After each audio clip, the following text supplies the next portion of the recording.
사도신경으로 신앙 고백하겠습니다. 나는 전능하신 아버지 하나님 천지의 창조주를 믿습니다. 나는 그의 유일하신 아들 우리 주 예수 그리스도를 믿습니다. 그는 성령으로 잉태되어 동정녀 마리아에게서 나시고 본디오 빌라도에게 고난을 받아 십자가에 못 박혀 죽으시고 장사된 지 사흘 만에 죽은 자 가운데서 다시 살아나셨으며 하늘에 오르시어 전능하신 아버지 하나님 우편에 앉아 계시다가 거기로부터 살아있는 자와 죽은 자를 심판하러 오십니다. 나는 성령을 믿으며 거룩한 공교회와 성도의 교제와 죄를 용서받는 것과 몸의 부활과 영생을 믿습니다. 아멘. 찬송가 337장 찬양하겠습니다. 찬송 337장입니다.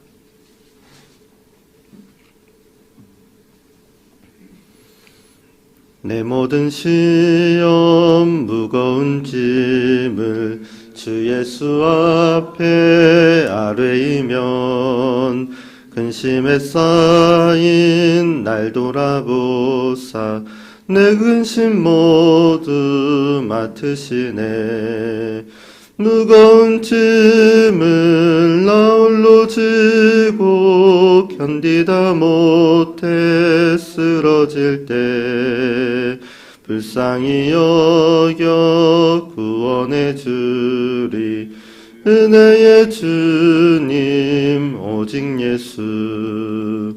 내 모든 괴로움 닥치는 환난 주 예수 앞에 아뢰이면 주께서 친히 날 구해 주사 넓으신 사랑 베푸시네. 무거운 짐을 나 홀로 지고 견디다 못해 쓰러질 때 불쌍히 여겨 구원해 주리. 은혜의 주님 오직 예수. 내 짐이 점점 무거워질 때 주 예수 앞에 아뢰이면 주께서 친히 날 구해 주사 내 대신 짐을 져주시네. 무거운 짐을 나 홀로 지고 견디다 못해 쓰러질 때 불쌍히 여겨 구원해 주리. 은혜의 주님 오직 예수.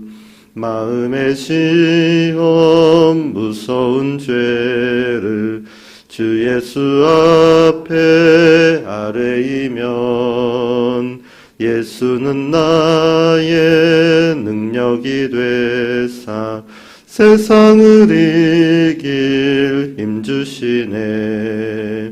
무거운 짐을 나 홀로 지고 견디다 못해 쓰러질 때 불쌍히 여겨 구원해 주리.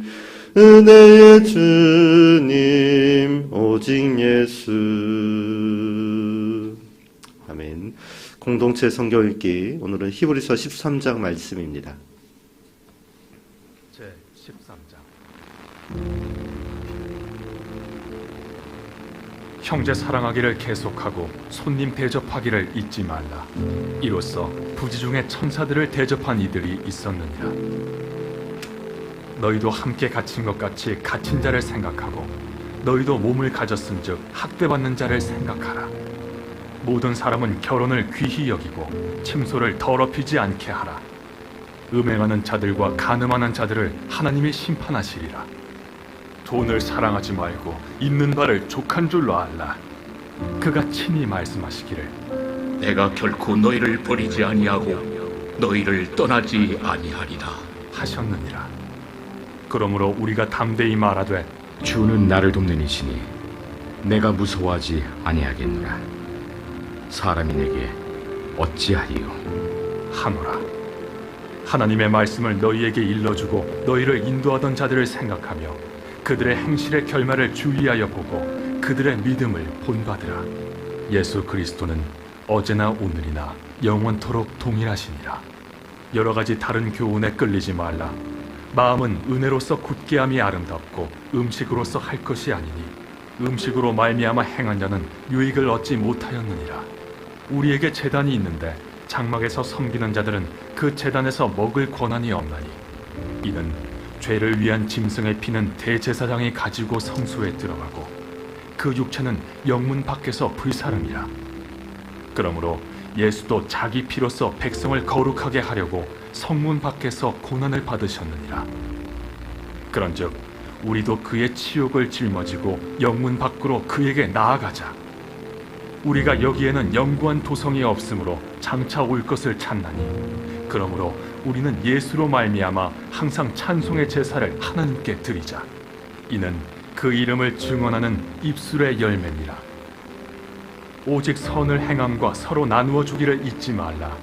하나님은 이 같은 제사를 기뻐하시느니라. 너희를 인도하는 자들에게 순종하고 복종하라. 그들은 너희 영혼을 위하여 경성하기를 자신들이 청산할 자인 것 같이 하느니라. 그들로 하여금 즐거움으로 이것을 하게 하고 근심으로 하게 하지 말라. 그렇지 않으면 너희에게 유익이 없느니라. 우리를 위하여 기도하라. 우리가 모든 일에 선하게 행하려 하므로 우리에게 선한 양심이 있는 줄을 확신하노니 내가 더 속히 너희에게 돌아가기 위하여 너희가 기도하기를 더욱 원하노라. 양들의 큰 목자이신 우리 주 예수를 영원한 언약의 피로 죽은 자 가운데서 이끌어내신 평강의 하나님이 모든 선한 일에 너희를 온전하게 하사 자기 뜻을 행하게 하시고 그 앞에 즐거운 것을 예수 그리스도로 말미암아 우리 가운데서 이루시기를 원하노라. 영광이 그에게 세세 무궁토록 있을지어다. 아멘. 형제들아, 내가 너희를 권하노니 권면의 말을 용납하라. 내가 간단히 너희에게 썼느니라. 우리 형제 디모데가 놓인 것을 너희가 알라. 그가 속히 오면 내가 그와 함께 가서 너희를 보리라. 너희를 인도하는 자들과 및 모든 성도들에게 문안하라. 이달리아에서 온 자들도 너희에게 문안하느니라. 은혜가 너희 모든 사람에게 있을지어다. 아멘. 제 오늘 본문의 말씀을 보겠습니다. 오늘 말씀 누가복음 24장 13절에서 17절까지의 말씀입니다. 신약성경 누가복음 24장 13절에서 17절까지의 말씀, 한 목소리를 읽겠습니다. 그날에 그들 중 둘이 예루살렘에서 25일이 되는 엠마오라 하는 마을로 가면서 이 모든 된 일을 서로 이야기하더라. 그들이 서로 이야기하며 문의할 때에 예수께서 가까이 이르러 그들과 동행하시나 그들의 눈이 가리어져서 그인 줄 알아보지 못하거늘 예수께서 이르시되 너희가 길 가면서 서로 주고받고 하는 이야기가 무엇이냐 하시니 두 사람이 슬픈 빛을 띠고 머물러 서더라. 아멘.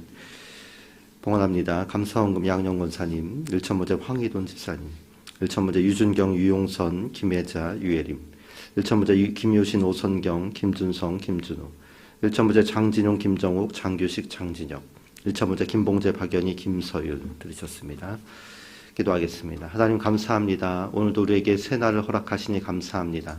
새날 중에서도 하루 첫 시간을 주님께 나와서 말씀과 기도와 찬양으로 시작하게 하시니 감사합니다. 오늘 하루 주님 우리와 동행하여 주옵소서. 우리가 주님을 만나는 하루가 되게 하시고 주님의 은혜를 입는 하루가 되게 하시며 주님의 역사를 하나님 이루어가는 하루가 되도록 인도하여 주옵소서. 우리의 영과 육을 강건하게 하시고 복되게 하시고 우리가 어디서 무엇을 하든지 하나님 함께하는 삶, 하나님이 축복하는 삶이 되게 하옵소서. 이 시간 주 앞에 나왔습니다. 하나님 우리가 말씀과 기도를 하고 또 부르짖을 때에 우리와 함께 하시고 말씀하여 주시고 우리의 부르짖음에 응답하여 주시옵소서. 귀한 예물 주님께 올려드립니다. 이 예물을 기뻐 받아주시고 하나님의 나라와 영광을 위해 귀하게 쓰임받는 예물 되게 하옵소서. 드린 손길 위에 하나님 더 큰 은혜와 감사로 채워 주옵소서. 예수님의 이름으로 기도합니다. 아멘. 성경은 예수님이 부활하시고 많은 사람들에게 나타났다 이렇게 기록하고 있습니다. 부활하신 예수님은 먼저 막달라 마리아에게 나타나셨습니다. 그리고 이제 무덤에서 돌아오는 여인들에게도 나타나셨습니다. 예수님 오늘 본문에서와 같이 엠마오로 가던 두 제자에게 나타나셨습니다. 그 후에는 베드로와 다른 제자들에게도 나타나셨습니다. 그 후에도 예수님은 도마가 없을 때 예루살렘에 있던 많은 사도들에게 나타나셨습니다. 그리고 다시 도마가 있을 때도 다시 나타나셨습니다. 이렇게 부활하신 예수님은 갈릴리 바다에서 고기를 잡던 7 제자에게 나타나셨습니다. 그리고 500여 형제에게 또 일시에 나타나기도 하셨습니다. 야고보에게만 따로 나타나기도 하셨습니다. 마지막으로 승천하실 때에 감람산에 있던 모든 사도들에게 나타나셨습니다. 그리고 후에 바울에게도 나타나셨습니다. 부활하신 예수님은 왜 이렇게 제자들에게 나타나신 것입니까? 부활하신 예수님은 왜 그를 따르던 제자들과 사람들에게 나타나서 그들과 만나신 것입니까? 그 이유는 이 제자들에게 또 예수님을 따르던 무리들에게 진정한 신앙을 심어주기 위해서였습니다. 부활의 주님을 만나야 믿음이 생기기 때문입니다. 부활의 주님을 만나야 회개가 일어나기 때문입니다. 자신이 죄인임을 깨닫고 자복하게 되기 때문입니다. 우리가 부활의 주님을 만나야 구원이 임하며 확신이 생기기 때문입니다. 부활의 주님을 만나야 꿈과 비전이 생기고 또 하나님의 나라를 이루어갈 수 있기 때문입니다. 그렇기 때문에 부활의 주님은 제자들에게 나타나셨고 또 그를 따르던 많은 사람들에게 나타나시고 그들과 만나신 것입니다.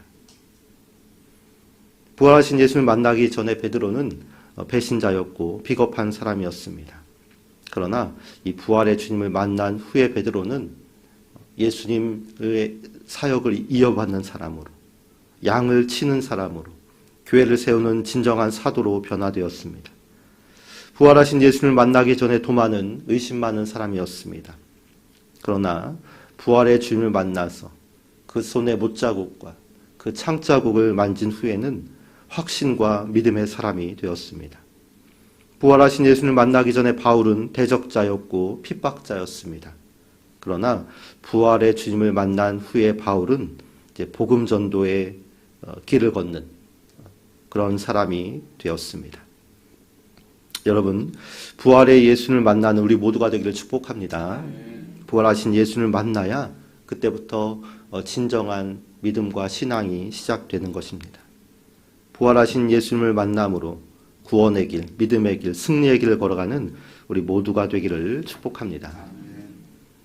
오늘 본문의 말씀은 부활하신 예수님이 엠마오로 가던 두 제자를 만나신 사건입니다. 오늘 본문 13절과 14절 말씀인데 함께 보도록 하겠습니다. 그날에 그들 중 둘이 예루살렘에서 25里되는 엠마오라 하는 마을로 가면서 이 모든 된 일을 서로 이야기하더라.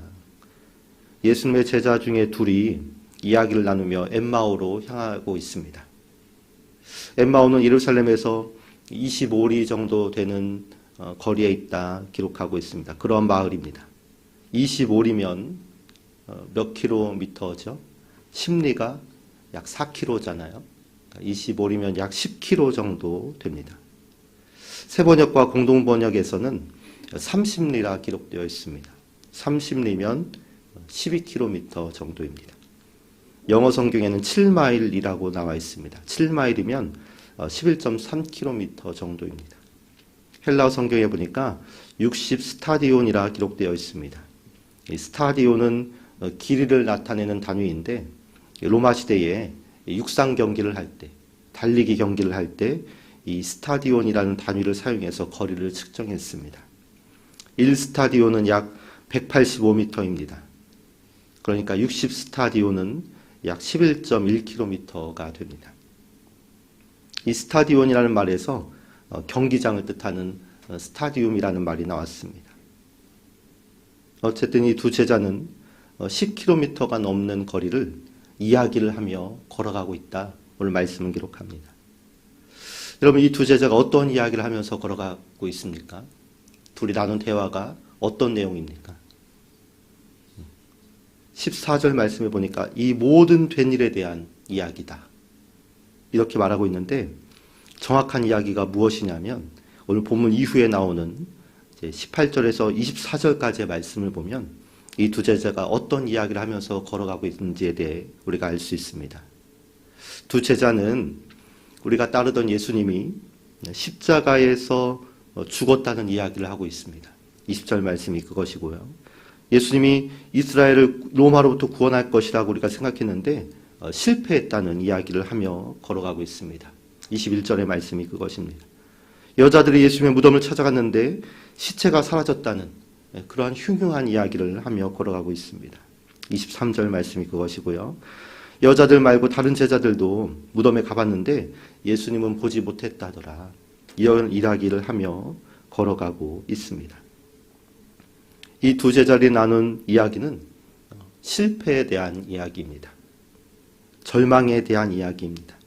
좌절과 슬픔에 대한 이야기, 혼란과 걱정과 두려움에 대한 이야기를 하면서 엠마오로 걸어가고 있습니다. 예수님이 구원자인 줄 알았는데 실은 그렇지 않은 것 아니야. 예수님이 로마를 물리치고 멋지게 왕이 될 줄 알았는데 십자가에 달려 처참히 죽었으니 실패한 것 아니냐. 예수님이 부활할 줄 알았는데 시체는 사라지고 이게 어찌된 영문인지 몰라서 우리가 혼란스럽다. 이런 이야기를 하면서 엠마오로 걸어가고 있는 것입니다. 엠마오로 가던 이 제자들의 발걸음은 가벼운 발걸음이 아닙니다. 기쁜 발걸음이 아닙니다. 실패와 좌절의 발걸음입니다. 절망과 걱정과 두려움과 혼란으로 한없이 무거운 발걸음으로 걸어가고 있는 것입니다.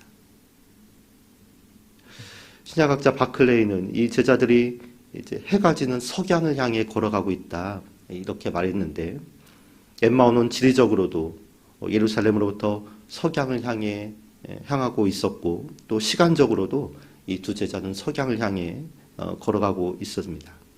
그런데 그와 동시에 이 제자들은 지리적으로도 석양이고 또 시간적으로도 석양이지만 영적으로도 절망적인 상태인 석양을 향해 걷고 있는 것입니다. 왜 그렇습니까? 왜 이 두 제자는 그렇게 실패와 절망의 이야기를 하면서 엠마오로 가고 있는 것입니까? 그 이유는 아직 부활하신 예수님을 만나지 못했기 때문입니다. 오늘날에도 이와 같은 불신과 절망과 슬픔을 지니고 사는 사람들이 있습니다. 도마처럼 그리고 여기 두 제자들처럼 십자가의 주님과 부활의 주님이 도무지 믿어지지 않는 그러한 사람들이 있습니다. 의심이 가는 사람들이 있습니다. 실패와 절망으로 살아가는 사람들이 있습니다. 기대와 희망이 모두 사라져버린 사람들이 있습니다. 그리스도인들 중도 마찬가지입니다. 그리스도인들은 항상 해돋이를 향해서 일출을 향해서 해가 돋는 쪽을 향해서 걸어가야 하는데 불신과 절망 가운데서 슬픈 빛을 띠고 석양을 향해 힘없이 걷는 그러한 성도들도 있습니다. 왜 그런 것입니까? 왜 엠마오로 향하는 제자들은 이렇게 무기력하게 실패의 발걸음을 걷고 있는 것입니까?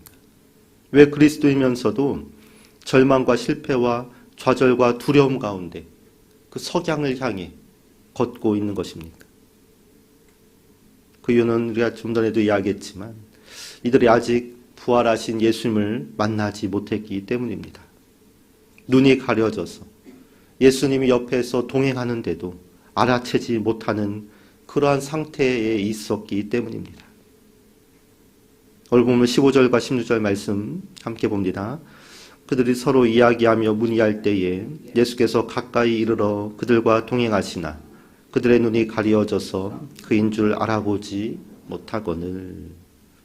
그러한 상태, 예수님이 옆에 와 동행하시는데도 알아채지 못하는 상태, 예수님을 알아보지 못하고 눈이 가려져 있는 그러한 상태이기 때문에 절망의 발걸음, 석양을 향한 발걸음이 될 수밖에 없는 것입니다. 우리도 그렇지 않습니까? 눈이 가려져 예수님이 동행하는데도 알아채지 못한 제자들처럼 부활의 주님을 만나지 못했기에 여전히 절망적인 이야기만 하면서 걸어가고 있는 것은 아닙니까? 부활의 주님을 만나지 못했기에 여전히 실패와 절망과 두려움과 혼란으로 가득 찬 석양을 향해 걷고 있지는 않습니까? 여러분, 부활의 주님을 만나야 우리의 가려진 눈이 떠지고 볼 수 있는 줄로 믿습니다. 부활의 주님을 만나야 절망적인 이야기가 그치고 소망과 승리의 이야기를 나눌 수 있는 줄 믿습니다. 부활의 주님을 만나야 석양의 길에서 일출의 길로 돌이킬 수 있는 것입니다. 때때로 우리는 불신과 절망에 빠질 수도 있습니다. 엠마오로 향하던 두 제자들처럼 슬픈 빛을 띠고 석양을 향해 힘없이 걸어갈 수도 있습니다. 그러나 부활의 주님은 오늘 이 엠마오로 향하던 제자들에게 찾아와 그들을 만나 주셨습니다. 그 주님은 오늘 우리에게도 찾아와서 우리를 만나 주시고 우리의 발걸음을 돌이키실 줄로 믿습니다. 우리의 삶을 바꾸어 주실 줄 믿습니다. 부활하신 주님을 만나 그분과 동행함으로 엠마오로 향하는 우리의 인생길이 슬픔의 이야기, 절망의 이야기, 실패의 이야기가 아니라 이제 기쁨과 감사와 은혜와 승리의 이야기로 가득 차게 되기를 축복합니다. 함께 기도하겠습니다. 이번 주간 기도 제목을 놓고 기도합니다. 1번 태신자를 품고 전도하게 하소서. 2번 홀리클럽의 깊은 은혜를 주옵소서. 3번 환우들에게 치유의 은혜를 더하소서. 또한 각자 개인 기도 제목을 위해서 우리 함께 뜨겁게 기도하겠습니다. 주여 3번 부르고 합심해서 기도합니다. 주여, 주여, 주여. 살아계신 아버지 하나님 감사합니다. 하나님, 우리가 태신자를 위해서 하나님 작정하고 하나님 그들의 영혼의 구원을 위해서 함께 기도하며 충고합니다. 하나님, 이번 부활주일 하나님 우리가 정말 작정하고 전도하기로 마음먹은 태신자들을 하나님 우리에게 붙여주시옵소서.